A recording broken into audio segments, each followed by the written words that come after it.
Good evening. I'm Anchor Pete, and I'm here with my daughter, Pepper. Hi. Boy, have we had a busy day today, huh, Pepper? Yep, a lot of things were happening today. Swimming lessons, basketball practice, and swimming lessons for both of my kids, and basketball practice for this kid.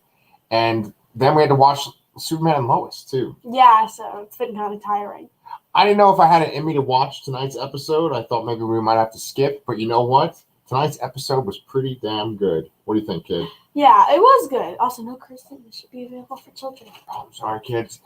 Over the course of the show, the very first episode I thought was really good. The first episode. Yeah, the first episode was pretty good.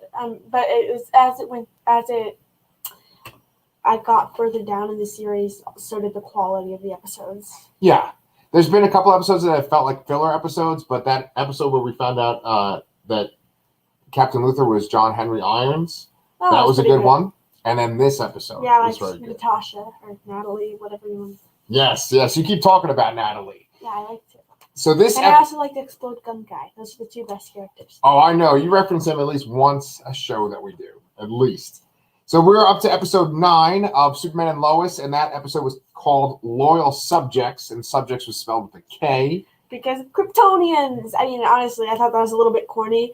And as for the subtitles, whenever they said subject, they said it one time in the episode, and it was literally spelled with a K. It was. Come on, you gotta have the accuracy there. Subject with a K. So to become a Kryptonian subject, first of all, it's gonna be spoiler central, okay? So if you haven't seen episode 9 of Superman and Lois, probably shouldn't watch this yet, but come back after you do.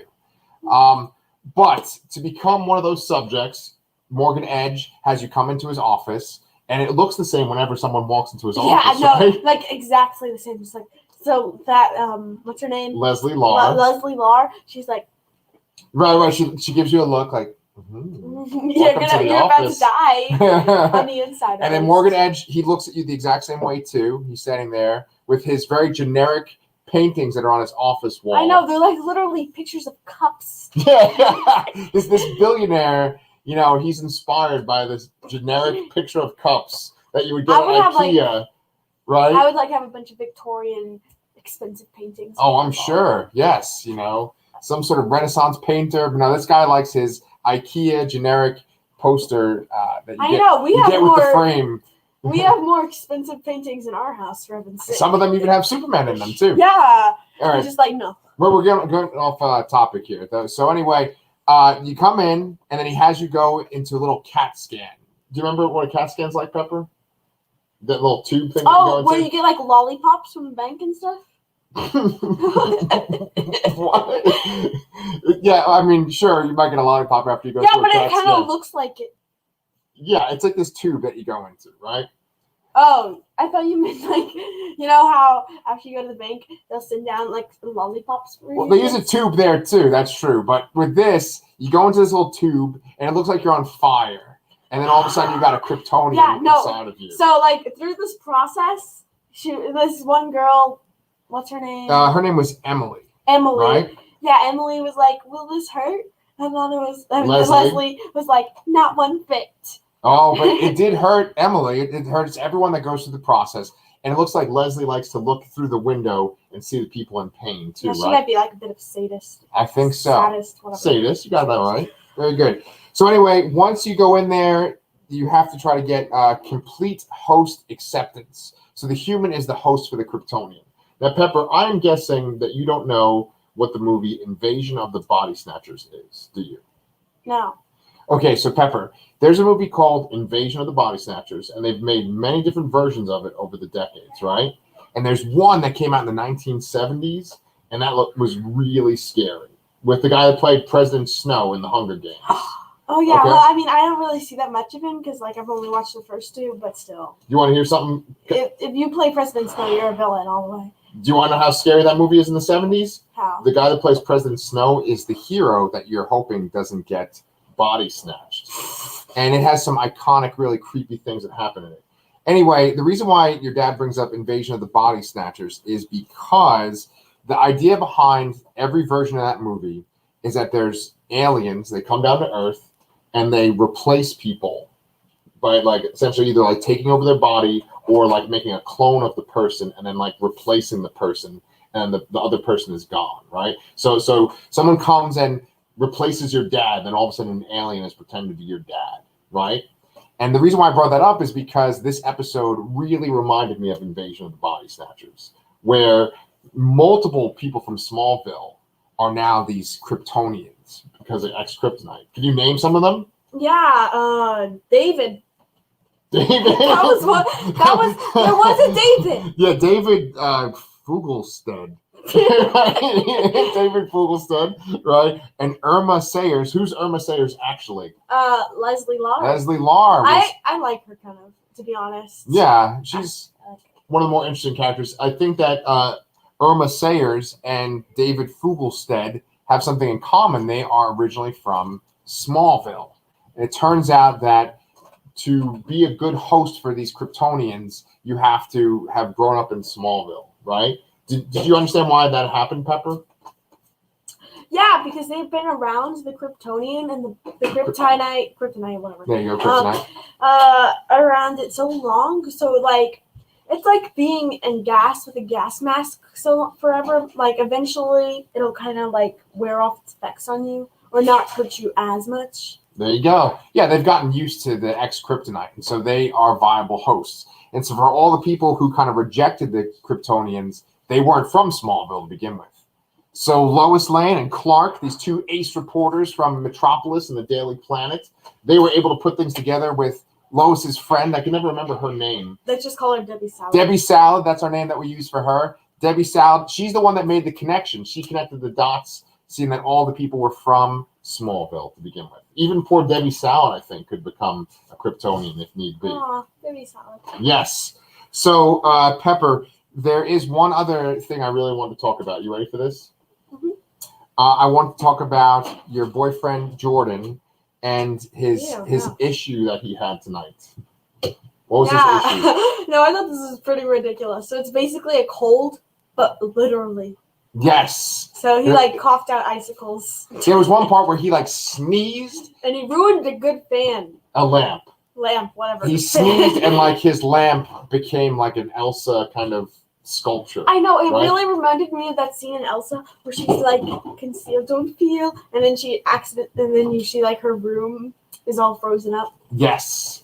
Yeah, so there's multiple times where he like sneezed and like icicles came out of his nostrils. Yeah, when I first saw it, I thought he just had some really bad case of blue snot or something. Yeah, it's pretty nasty. Pretty grossed out. At first, he's sitting there, he's trying to have this bonding moment with Sarah, and he sneezes and his hands just filled with like slush. You know, I bet she must have thought he had like a big yeah. A lot of snot. It's like, oh, this guy's kind of nasty.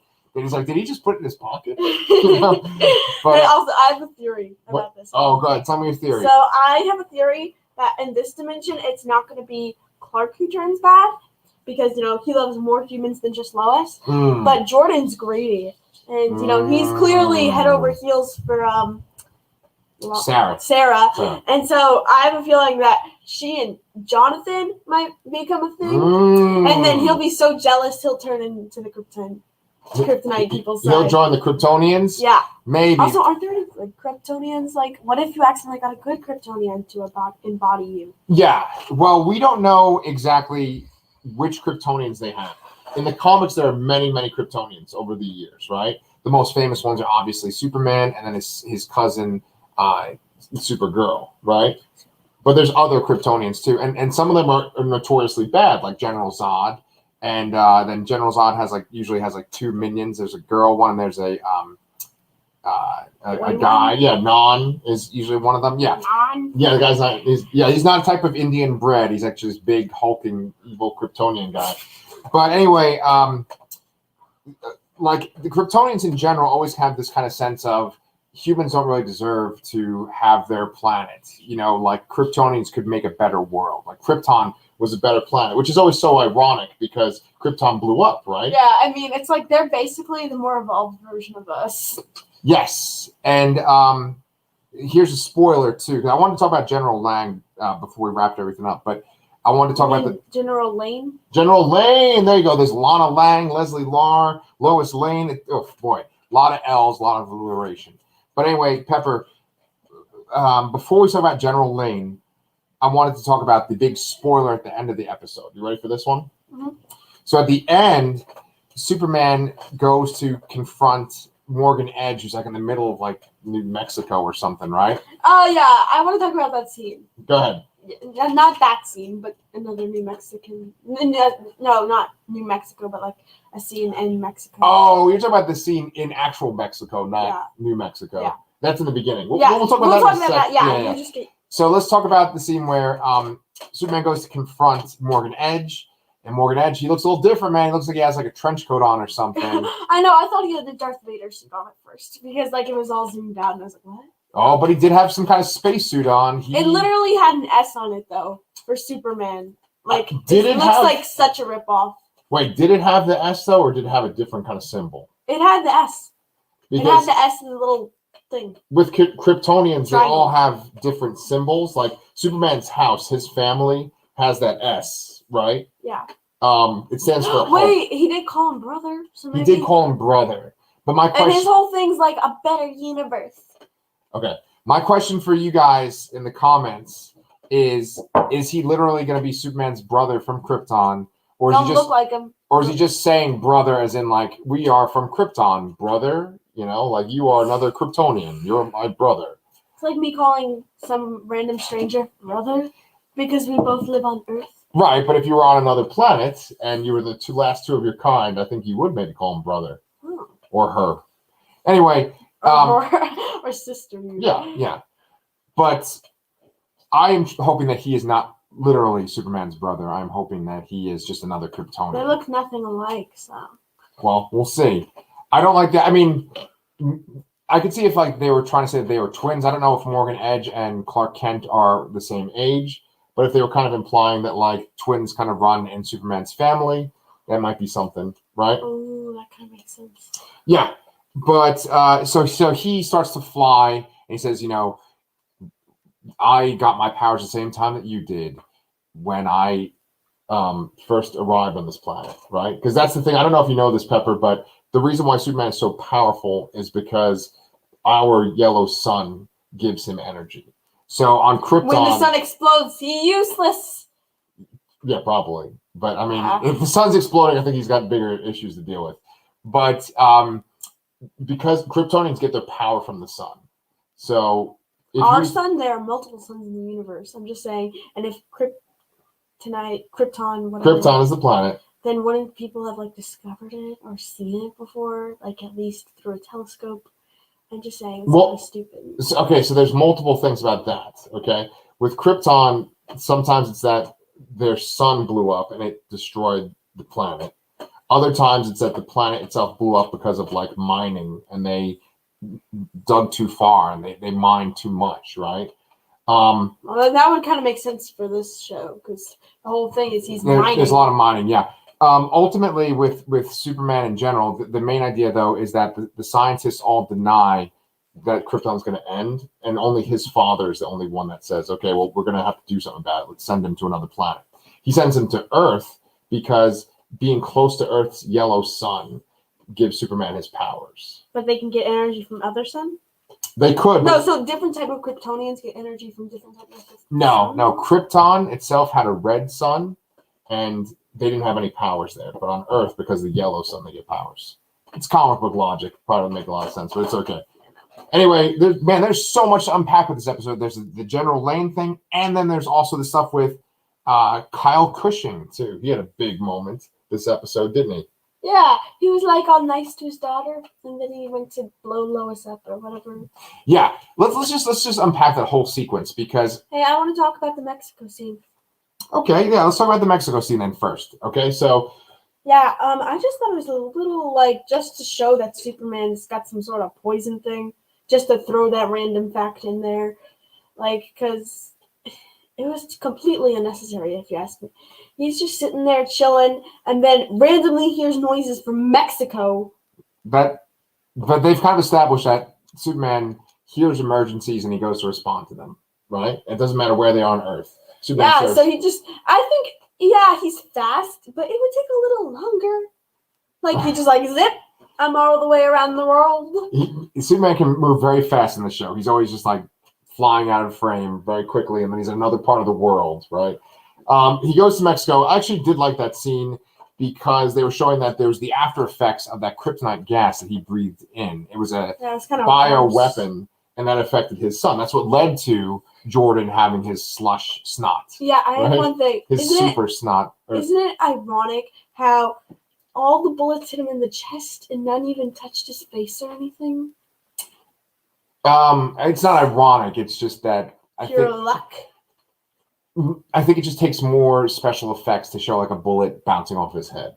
So it's easier to show it bouncing off his like chest and his suit. I was being sarcastic with that. Yeah.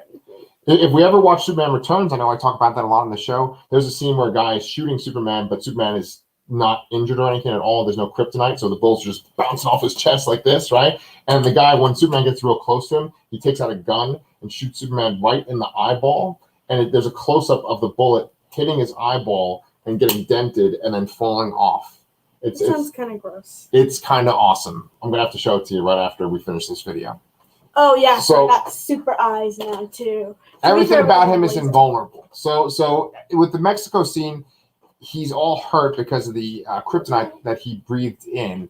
And then it turns out that his son is hurt, too. And so they have to go to the Fortress of Solitude and burn the kryptonite out of Jordan's body.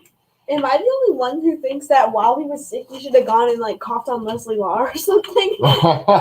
Yeah, that's smart. Yeah, spread the disease. Yeah, but that's not Superman's style, though. He wouldn't do that. I would totally do that. Well, I guess you're not Clark Kent. Anyway, this all sets up a chain of events. There is Superman and Jordan are at the Fortress of Solitude, and they can't help, right? And then Lois is at home with Jonathan. And Lois confronts her dad, and she tells General Lane off. And then Jonathan confronts General Lane, too, and he has this one line about how he loves his family, and he's not afraid of them. And he says, I'd still trust them, and you'd still be a coward, he says to his grandfather. I love that. That was actually a great line, great delivery. Because I wouldn't trust my family if I just saw them laser something, to be fair. I love you guys, but I'm saying most normal people would be a little like, oh, like you could kill me simply by accident. So. Yeah, I should clarify what I was saying. General Lane basically said to Jonathan, if you'd seen the things that I've seen, you would be scared about Superman. And then Jonathan basically says, I would, if I saw those things, I'd still trust my family, and you'd still be a coward. So he tells off General Lane, and I really did think that maybe General Lane was going to do something heroic and then die. But I wouldn't care. He survived. He ended up putting some frozen peas on his head to kind of help with the headache that he got, but he didn't get killed. I was thrown against a table. Frozen peas. Yeah. And so just what happens is Emily is one of these test subjects that goes into the CAT scan machine. She comes out, and she's a Kryptonian now. And then there's this other guy who is a Kryptonian, and they go to the Kent family house, and they attack Lois and Jonathan. And luckily, General Lane is there with some kryptonite gas, and he shoots both of them, but they make kind of short work of him.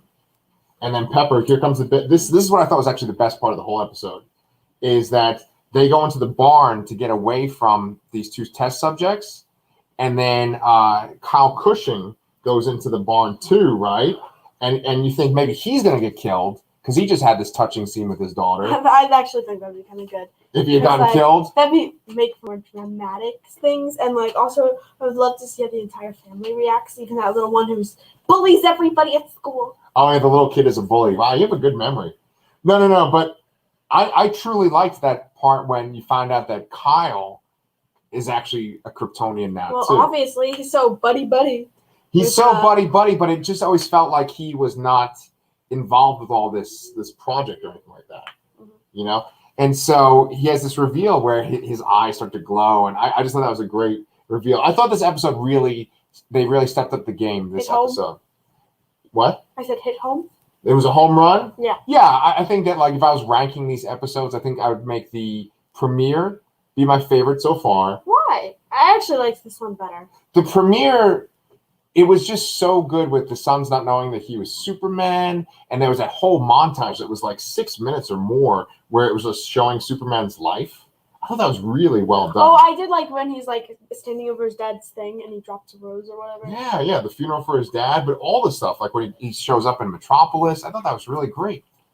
But now we know that there's multiple people from Smallville that are Kryptonians, or these sort of like possessed by Kryptonian people, and we also know that what's his face, Morgan Edge, is an actual Kryptonian. That's kind of good. I thought, to be honest, I thought it'd be better if he was like a regular human and he found out about it in some weird way and he became like all possessed and weird, and like a Kryptonian went in his body. Like, I don't know, but he just looks kind of dorky when he's in that costume and stuff. Yeah. This show has. They did do the shot towards the end though that looks really good. Like, I like that. Right. That's a very good point, Pepper. When the very last shot of the episode is like Superman's on the ground and Morgan Edge is floating up in the air, and they pulled back. That was a good shot. But like right before that, when he was floating up into the air, that looked kind of rough.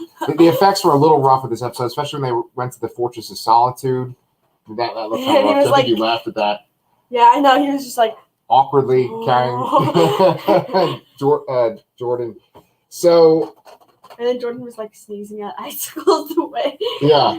So I guess like just one other thing I would bring up, unless you have something else to bring up, is before Kyle Cushing had his little reveal, his daughter went to go sing in the talent show, and the same song for one line. Yeah, she just sang a very short part of that song. It's true, Pepper.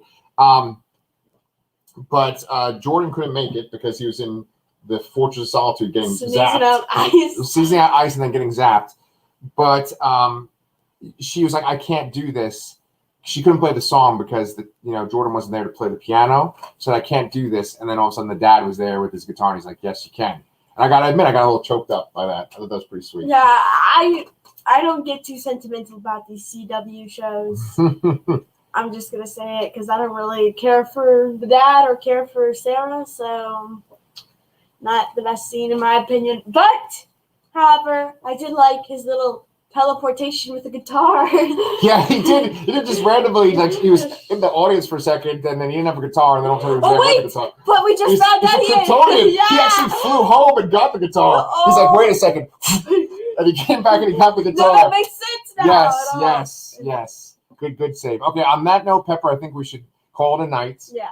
But my interest in the show has actually gotten stronger since the John Henry Irons and this episode. So I'm looking forward to next week's episode. Yeah.